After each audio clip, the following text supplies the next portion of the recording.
नमस्कार, आप देख रहे हैं अपना बिहार। मैं हूं शुभम मिश्रा, आपके साथ बुलेटिन की शुरुआत करेंगे दरभंगा की खबर के साथ, जहां एम्स पर सियासी घमासान शुरू हो चुका है। बीजेपी का बिहार सरकार पर यह आरोप है कि बिहार सरकार नहीं चाहती एम्स का निर्माण। नित्यानंद राय का बिहार सरकार पर यह बड़ा आरोप है। नीतीश कुमार का वीडियो उन्होंने जारी किया। सीएम नीतीश ने पीएम को धन्यवाद दिया था एम्स के लिए, और इसी मामले में प्रतिक्रिया देते हुए वित्त मंत्री विजय चौधरी ने केंद्र सरकार पर सवाल खड़े कर दिए हैं। बड़ी जानकारी आपको दे रहे हैं। दरभंगा में एम्स निर्माण को लेकर अब बिहार के सियासी गलियारों में एक बार चर्चाएं फिर से चरम पर की जा रही है।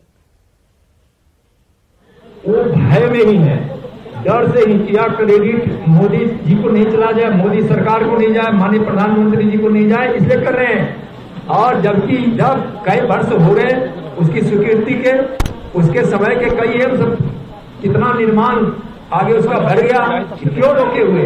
इनको नहीं रोकना चाहिए, एम्स को बनने देना चाहिए। बिहार और खास करके मिथिला की जनता के साथ यह धोखा है। मिथिला की जनता देख रही है, मैं भी मिथिला ही से सांसद हूँ। और बिहार सरकार जितना एम्स के लिए जमीन चाहिए उससे अधिक की व्यवस्था करके उसको डेवलप करा के भी दे रही है, तो एम्स नहीं बनाएंगे। अब आप समझ लीजिए कितना विकास की राजनीति करते हैं।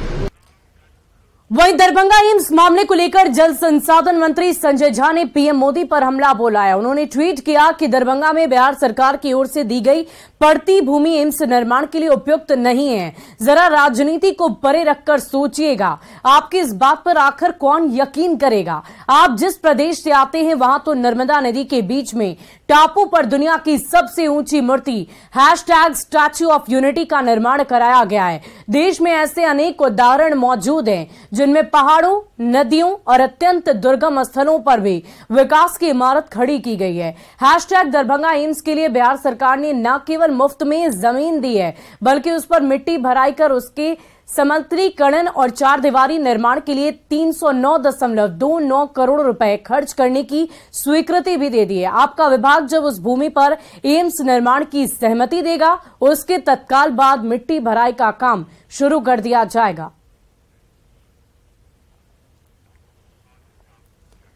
और इससे पहले खुद तेजस्वी यादव ने पीएम मोदी पर झूठ बोलने का आरोप लगाया था। दरभंगा एम्स के बारे में जिक्र किया कि उन्होंने खुलवाने का काम किया है दरभंगा एम्स। ये सरासर झूठ है, और हम तो प्रधानमंत्री जी से आग्रह करते हैं कि कम से कम जानकारी ले करके कोई चीज बात क्या करें। आप इस देश के प्रधानमंत्री हैं और आपको झूठ जो है बोलना, ये शोभा जो है नहीं देता है। और जिस तरीके का ये सफेद झूठ है, और आपको भी पता है कि दरभंगा में अभी तक कोई एम्स नहीं खुला है। हमारे स्वास्थ्य मंत्री बनने के बाद ही लगभग 151 एकड़ भूमि जो है हम लोगों ने निःशुल्क कैबिनेट से पास कर करके एम्स दरभंगा के लिए दिया था। वहीं तेजस्वी यादव के बयान पर दरभंगा से बीजेपी सांसद गोपाल जी ठाकुर ने पलटवार किया है और तेजस्वी पर झूठ बोलने का आरोप लगाया है। श्री तेजस्वी यादव जी, आपसे पूछना चाहते हैं, जो आपके घमंडिया गठबंधन के 19 सांसद देश के यशस्वी प्रधानमंत्री आदरणीय नरेंद्र भाई मोदी जी को और देश के स्वास्थ्य मंत्री को अन्य जगह एम्स ले जाने के लिए लिखा गया है कि नहीं? आप जवाब देंगे? ये किसके इशारे पर हुआ? अनाप शनाप बयान देते रहते हैं।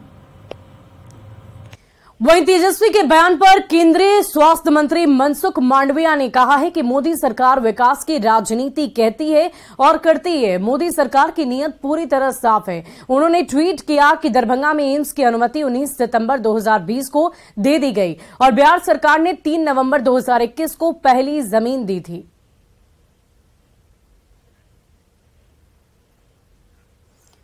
और इधर दरभंगा एम्स को लेकर बिहार से लेकर दिल्ली तक सियासत गर्मा उठी है। वहीं अब राज्यसभा सांसद सुशील मोदी ने बहुत बड़ा बयान दिया और कहा कि नीतीश कुमार ने सिर्फ एक ही बात बताई है कि दरभंगा मेडिकल कॉलेज परिसर में 81 एकड़ जमीन उन्होंने क्यों केंद्र सरकार को सौंपी थी। ये नीतीश कुमार हैं जिन्होंने एक समय में नरेंद्र मोदी को धन्यवाद दिया कि आपने बिहार को दूसरा एम्स दिया है और इसके लिए धन्यवाद देता हूं। और फिर उन्होंने 81 एकड़ जमीन डीएमसीएच परिसर की भारत सरकार को सौंप दी। फिर अचानक क्या हुआ कि उन्होंने वो आइडिया ड्रॉप कर दिया और कहा कि शोभना एकमी इलाका है, वहां जमीन देंगे। और इस बीच में आरजेडी और जेडीयू के बीच होड़ मच गई। जदयू के बीच होड़ मच गई। राजद के जो वरिष्ठ नेता भोला यादव, उन्होंने प्रेस कॉन्फ्रेंस किया और ये कहा कि अब दरभंगा मेडिकल कॉलेज परिसर में नहीं, बल्कि जो हया घाट में अशोक पेपर मिल का जो कैंपस है वहाँ एम्स बनेगा। तो जदयू के लोगों को लगा कि तो हाईजैक कर लिया राजद के लोगों ने। तो नीतीश जी बताएं कि भोला यादव ने किस हैसियत से कहा कि हया घाट में एम्स बनेगा और फिर अचानक जो है डीएमसीएच को छोड़कर ये एकवी शोभनी में ले आए जहाँ 20 फीट पानी भरा रहता है। तो देखिए नीतीश जी ये नहीं चाहते हैं कि बिहार में दूसरा एम्स बने। अगर दूसरा एम्स बनेगा तो नीतीश कुमार के बजाय नरेंद्र मोदी की जय जय